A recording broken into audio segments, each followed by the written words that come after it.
Thank you, Mr. Chairman, and thank you to all the witnesses.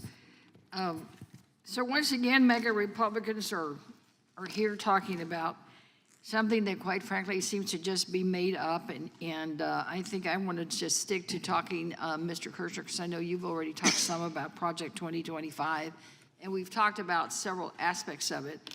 But one thing that has caught my eye, of course, is that Project 2025 is filled with anti-immigrant proposals that will continue to perpetuate cycles of racist policies, unnecessary inhumane detentions of human beings, and ineffective and dangerous border policies. The project calls to dismantle asylum, to militarize our border, that's at page 555, and also to pursue the promulgation of every rule related to immigration that was issued during the Trump administration, that's at page 568, and to challenge any checks and balances against the president's authority over immigration, page 568. So once again, he wants complete authority, and he being Donald Trump. The project's mandate for leadership takes particularly aim at sanctuary cities. You know, one of the things about sanctuary cities that is always mentioned is that victims of crime that happen to be immigrants, you know, feel comfortable in being able to complain or if they're witnesses to a crime. So, Mr. Kirschner, you've served as a prosecutor for 30 years. I've been a lawyer and a judge. We understand the importance of law and order and holding violent criminals accountable. So what would be the dangers if this mandate were to go into effect and they would attempt to end sanctuary cities? You know, the bigger question is there's no definition of sanctuary cities. It's all a label that's been used for years. What would this do to the crime rate in some of our cities?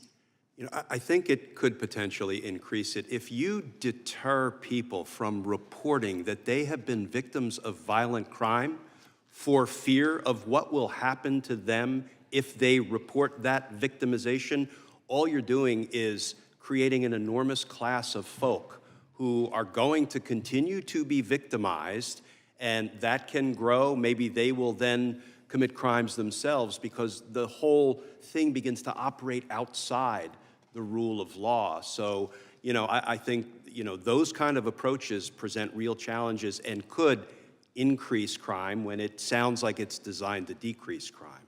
So instead of getting rid of gangs, they'll probably create the formation of more gangs. It could, and you know, and I see also in Project 2025 on page 555 that it recommends that they use active duty military personnel to enforce civilian law, which I remember being taught in Army law school years ago. That's a violation of the Posse Comitatus Act. So, you know, none of this seems to be all that well thought out.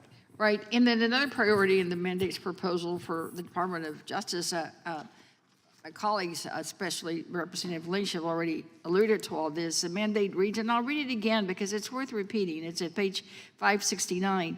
The next conservative administration must make every effort to obtain the resources to support a vast expansion of the number of appointees in every office and component across the department, especially in the Civil Rights Division, the FBI, and the Executive Office for Immigration Review.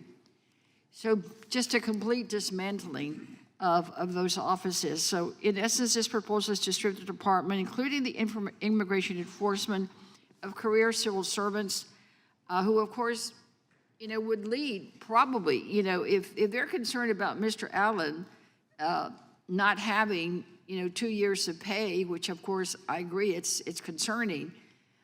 But imagine people who are loyal not to the rule of law, not loyal to the Constitution, have no guidelines because it's all been dismantled.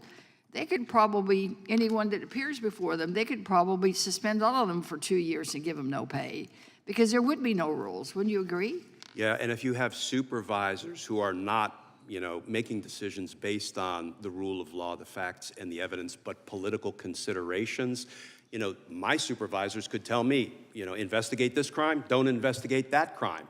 And if that, you know, determination is not based exclusively on the facts and the law and the victim and the protection of the community, we're gonna get in real trouble.